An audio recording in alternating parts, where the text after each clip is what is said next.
These two women are so accomplished. This is so exciting to have you both here today and co-presenting. And I'm just excited to learn how you do independent research, but also how you collaborate on studies too. So fantastic. Dr. Hanson, do you want to start? I will, yeah. Well, thank you so much for the introduction, Rayanne, and for Marcia and Rayanne and everyone at Missouri Breaks for inviting us here.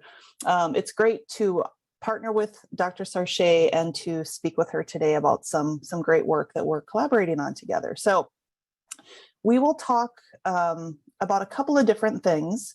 The first thing that we'll focus on is the history of some of the work that we've done, the importance of a preconception approach to alcohol-exposed pregnancy. And then Dr. Sarche will focus on the exciting stuff we're doing now. So it was really interesting to read in the chat box how many people wrote their mother or their grandmother or a woman in their life who is their hero. And that was really neat to see. I think ultimately the goal of a lot of our projects in this area is to work with women where they're at, to empower them, and to encourage them to have the healthiest lives possible. And so really that connection with women and women's health is at the heart of our intervention. And so this is one of the quotes I always like to use when I introduce this topic. So this issue of alcohol-exposed pregnancy is historically been happening since the beginning of time. So this quote is from a woman in, I believe it's Ireland. And so she's talking about her drinking patterns and how once she found out she was pregnant, she stopped. And we want to acknowledge that most women, when they find out they're pregnant, they stop drinking or they stop different behaviors. But ultimately, the reason that we focus on alcohol-exposed pregnancy before someone becomes pregnant is because of this issue. Because a lot of people may not know that when they become pregnant and continue their current behaviors. And so we acknowledge that although there might be some stigma behind this behavior, we want to acknowledge that women ultimately want healthy lives and healthy babies and healthy families. And so we don't want to reinforce any of that shame or any of that stigma. We want to, again, reach women where they're at. And so there are certain critical periods for prenatal alcohol exposure. And I fully acknowledge that this is a very busy figure. The link is down below. This comes from Dr. Claire Coles. But the reason that I, again, as a public health professional, like to use this is because of what it really shows us in terms of fetal development. So if most people find out they're pregnant, let's say at 8 weeks, 10 weeks, 12 weeks pregnant, that's when a lot of important fetal development has happened. And again, even when or if people stop drinking alcohol when they find out they're pregnant, a lot of that development has already happened. And ultimately, this is the reason why we take a preconception approach to prevention. This emphasizes prevention of alcohol-exposed pregnancy before a person even becomes pregnant. And so a person's risk involves obviously risky drinking, but also unplanned pregnancy. And so it's a dual behavior approach. We look at this as both working with women to reduce drinking if they so desire that, or to prevent a pregnancy if they don't want to currently become pregnant. And we know that alcohol-exposed pregnancy has certain risk factors associated with it. And so some of this data from national studies shows that the risk is highest among certain age groups, certain marital status, if people have previously had a baby before, and those with a higher level of education. But we want to emphasize that alcohol-exposed pregnancy impacts everyone. It's not a certain community or a certain geographic area or a certain background that people have. This affects everybody. It does not differ by race or ethnicity. And so we work closely with our communities who are interested in this as an intervention, who are interested in this to, again, promote the health of the women in their community or the people in their community, the families in their community. And so that's another thing I always start with. Besides setting the reasons for working with people before they become pregnant, also to emphasize this is not a particular racial or ethnic group that this affects. And so the intervention that we work with is called choices. And I love that acronym for a variety of reasons, but also because it does emphasize meeting people where they are at and giving them choices in terms of behavior change. This is not an intervention where we tell people what to do. It's not prescriptive. It's more about giving people information, empowering them, building their self-efficacy, building their confidence, and then working with them on that journey to potentially change behavior. And so this original choices intervention, and there's the acronym right there, was developed by the Centers for Disease Control and Prevention. This started around the late 90s with 3 states, Virginia, Texas, and Florida. And this was a pretty large sample size to look at the role of something called motivational interviewing within the intervention and looking how ready someone is to change their behavior. So this would include reducing drinking to below risky levels or increasing contraception use. And so this large study with women from all these states in the South of the United States saw that this intervention really did work. It was a 4-session intervention. It's subsequently been tested in 2 sessions. And the reasons that it worked, it's not quite clear, but it's thought that this use of motivational interviewing and encouraging women to create their own goals and their own behavior change and work with them in terms of readiness is really what makes it successful. And so this study enrolled mostly white and Black women. And ultimately, the goal was to see how does this work with Native American or Indigenous women. And so there was a whole process of looking at this existing intervention and what would need to change in an existing intervention to work with tribal communities. And so I know the Strong Heart study is 32 years strong. This Native Choices intervention started in about 2012. So I want to say it's about our 10-year anniversary of starting this work. And so this started with a tribe in the Great Plains of the US. And it started with some initial community meetings, some presentations, a lot of driving, a lot of traveling, a lot of the stuff that I know you all also do. We wanted to introduce this project to different clinics. These are smaller clinics with, very busy schedules. How would this intervention work? If this is an in-person motivational interviewing session, how would this work in a clinic? And so there were questions and there were concerns.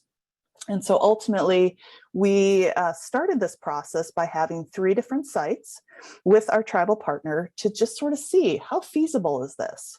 How acceptable is this type of intervention with the clinic and then the patients and the people that they work with? And so we had a lot of at least 1 to 2 years of sort of formative work, a lot of qualitative work, focus groups, interviews, and things like that.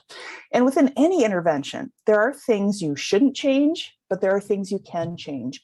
And the great thing about the choices intervention is that there are definitely things we could and did change ultimately. And so this was all through community feedback, where we looked at what images or what colors or what language do we need to use in this curriculum, which again is free and you can find it on the CDC website. But we wanted to adapt it. What about health literacy? Will the people we're working with understand the different language that's been being used? And so there were things we did change with health literacy. The other thing that was really important to tackle was, what are people drinking?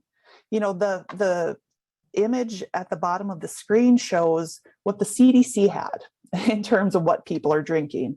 And a lot of the work we did said, people aren't having a glass of wine. People aren't drinking a wine cooler. But this is what they are drinking. And so we had to adapt the curriculum based on that.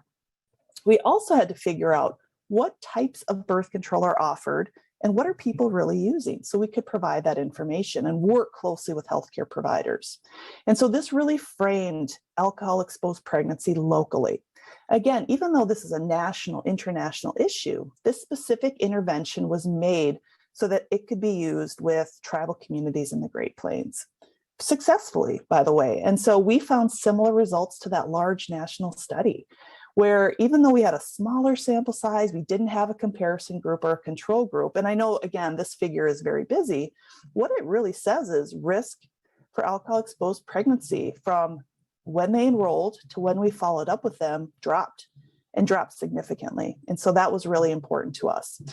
But we were left with some questions, and that's really where Michelle's going to take over. We needed additional studies. We needed to figure out, what does this really mean with a larger sample size? What does this really mean if we have a control group or a comparison group? You know, people who don't get the intervention, are they changing their behavior too? So we needed an additional study, and I'm going to turn it over to Michelle to talk a little bit about that. Thank you so much, Jessica. And I put some links to some of the resources that you referenced in the chat, just so people are aware those are there. But yes, as Jessica shared, the work that had been done on choices, you know, to the point that Jessica was describing, that work was all, you know, very promising indications that choices could be a really useful and effective intervention for Native women to make the choices that are priorities for them, their health and the health of their unborn children. So the Native Center for Alcohol Research and Education is the broader center that the work that Jessica and I and others are doing on this project to actually test choices with that control group or comparison group to see if it is really effective in the ways that we think it is, using a rigorous randomized control trial design. So the Native Center for Alcohol Research and Education is funded by the National Institute on Alcoholism and Alcohol Abuse, or NIAAA, which is part of NIH. It's funded as part of a, quote, P60 award. Dr. Deidre Buchwald at Washington State University is the principal investigator on this broader center that funds the work that I'll be talking about in just a second. And so NCARE as a whole aims to optimize alcohol intervention research for public health in general and for Native community partners in particular. And we're so honored to partner with the Missouri Breaks team in this work. We accomplish this goal by collaboratively engaging with research project teams. And Jessica and I and the Missouri Breaks team for this work, we're part of Research Project One, to conduct research that yields high quality data while simultaneously meeting the unique needs of our partners. And so you can see all of the partners that are involved in NCARE here, but circled in red on this screen are those of us that are involved in this trial, randomized control trial of choices. And so you can go to the next slide. So those are just the people on our team. Just wanted to acknowledge our Missouri Breaks partners. I know Marcia, Karen, Saria, you know, you are the heart and soul, and you are making this work happen on the ground in a good way with the communities that we serve through this project. So you can go on.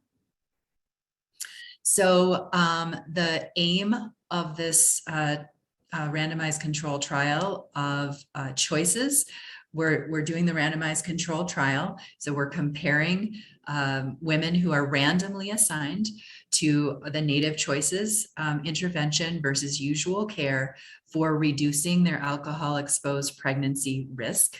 And I'll tell you a little bit more about that in a second. What constitutes risk, and then to evaluate the Native Choices reach, acceptability, and sustainability. And so for that, we're doing some qualitative interviews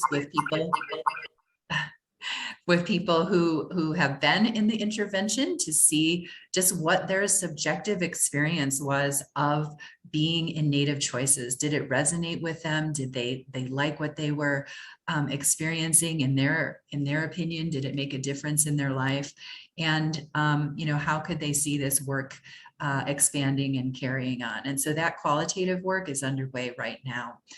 And then also to conduct a cost benefit and cost effectiveness analysis of Native Choices. So we have an economist on our team, Robbie Rosenman, and so he's doing that work to see, you know, what from sort of, you know, the investment in the intervention and the results that you might get from implementing the intervention, the costs associated with that versus the costs associated with not doing the intervention.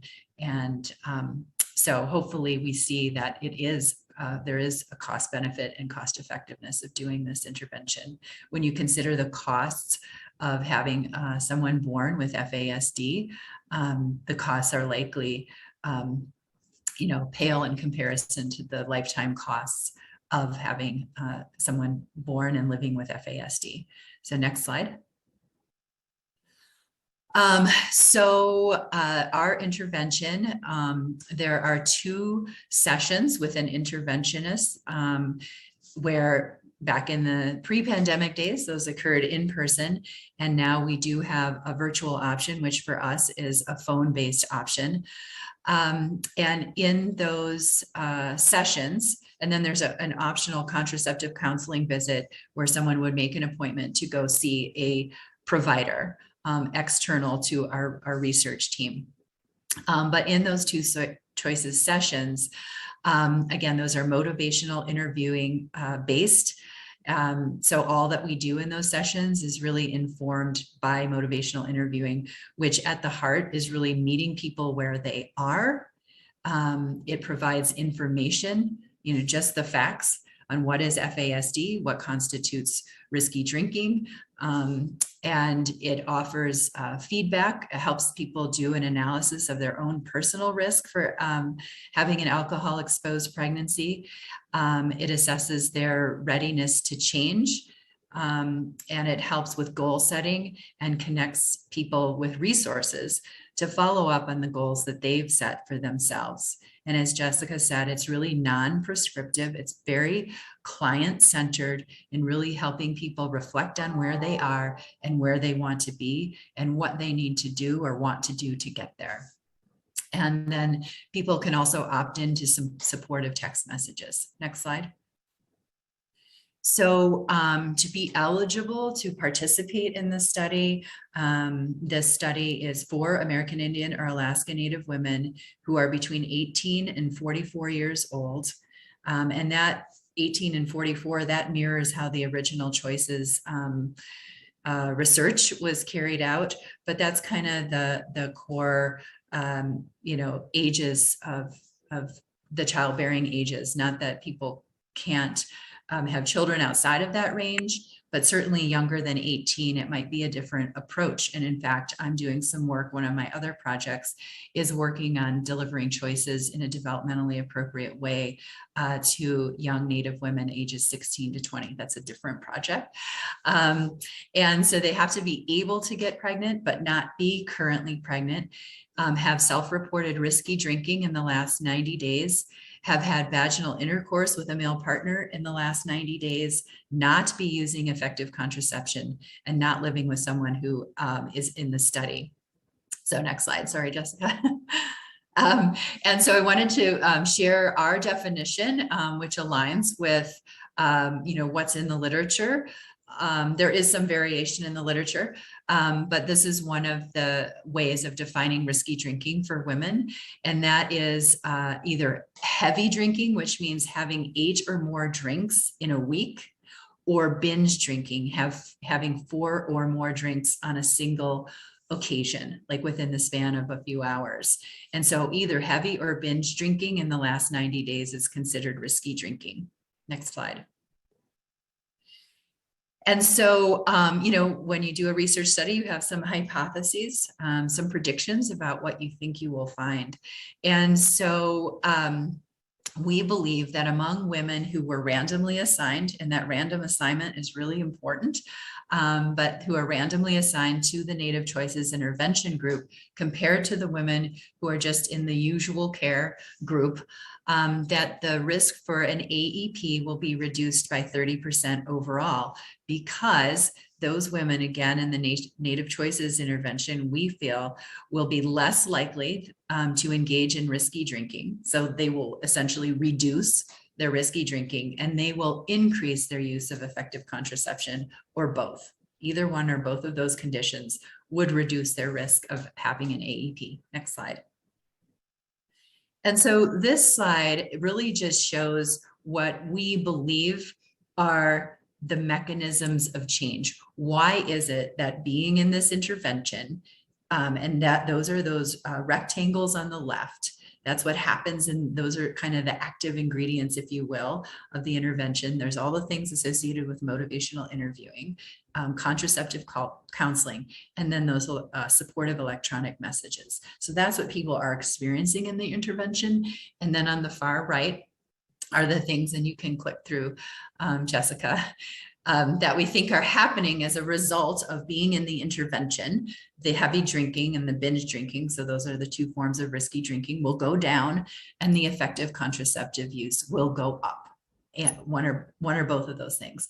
And in the middle are basically what we hypothesize is happening for people in between being in the intervention and seeing the effects of the intervention, that they may feel more social support. And, you know, we're already starting to hear some of that in our qualitative interviews of the support that women feel that they're receiving in this space where they is dedicated to talking about their health and their goals and their priorities for their health. They are gaining knowledge, just again, the basic facts about what is an AEP, what are FASD, and you know what contributes to the risk for AEP. And then also they, through motivational interviewing, we hope, again, it's non-prescriptive and non-directive, but we hope by them reflecting on their you know, risk and, you know, where they are and where they want to be, that their readiness to change increases. Next slide. So this is a complicated slide. We thought about taking it out, but I left it here just to provide sort of a high level. I just want to focus on the high level points of this slide.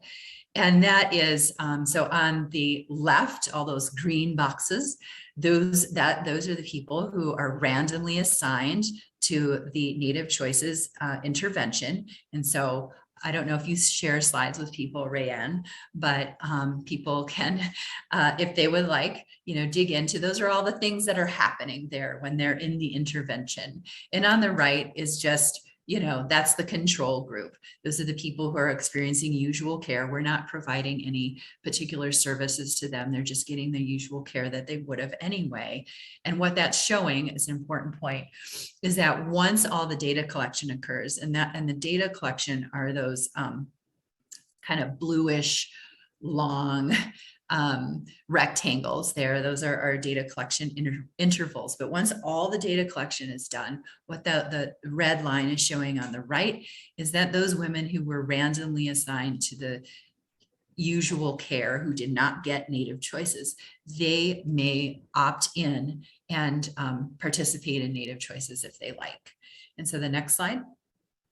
And so what those are showing are just the intervals for the surveys that we collect. We collect a baseline survey before anybody has received any kind of intervention at all. That's sort of the before. And then we give a 6-week interval for the intervention to occur. And so at 6 weeks, there's some surveys then. There's surveys 3 months post baseline and then 6 months post baseline. And so those are the data that we will be analyzing. Next slide. And so I'll talk a little bit about next steps in a second, but we do have 2 papers and maybe Jessica, you can put those links in the chat.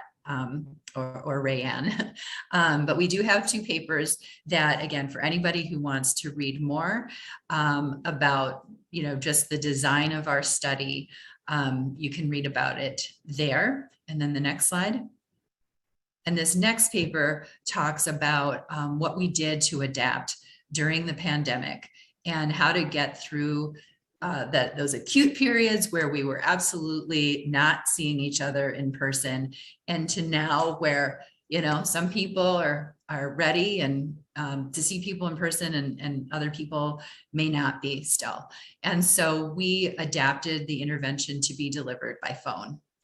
And so there was a period where, you know, for everybody, nothing was happening in March 2020, and for some period beyond that, everything just stopped everywhere, and that was certainly true for research. But again, we had a phone option, and now we have essentially where people who are randomly assigned to the intervention, they can choose to come in and do it in person, or they can opt to do it over the phone. And so we have another paper that just talks about the adaptations or the changes that we made to our study and to the intervention to help it keep going during the pandemic. And there's a link to that paper as well. Next slide. So in terms of next steps, our recruitment into the study, we would have been probably done, if not done, really, really close to being done right now, if it weren't for the pandemic and the pause and the disruption that caused to all of our lives. So we expect to finish enrollment into the study and data collection by the end of this calendar year. And that will put us in a position to begin the data analysis in early 2023. So perhaps next year at this time, we might have some findings to see, did alcohol-exposed pregnancy risk go down for the women in the Native Choices intervention compared to those not in the intervention. And again, it's basically women who are at risk for an alcohol-exposed pregnancy who come into the study. And so we really want to look to reduce that risk. And again, that's either by reducing risky drinking, which could either be heavy or binge, or increasing their use of effective contraception. So hopefully we'll have some sense of that next spring. And, depending on the outcome of that, again, randomized controlled trial, depending on our findings, and certainly we are hopeful that Native Choices will have made a difference. We suspect it will based on the research that's been done to date. But if that holds true for the study that we're doing, which is the first randomized control trial of this intervention for Native women, we really want to think about how do we expand the use and uptake of this intervention to support the health of Native women and to support them in making the choices that are right for them, for their own health, as well as the health of future generations. There's some work happening to adapt Native Choices for a mobile health intervention. That's the other project that I'm working on with Native youth.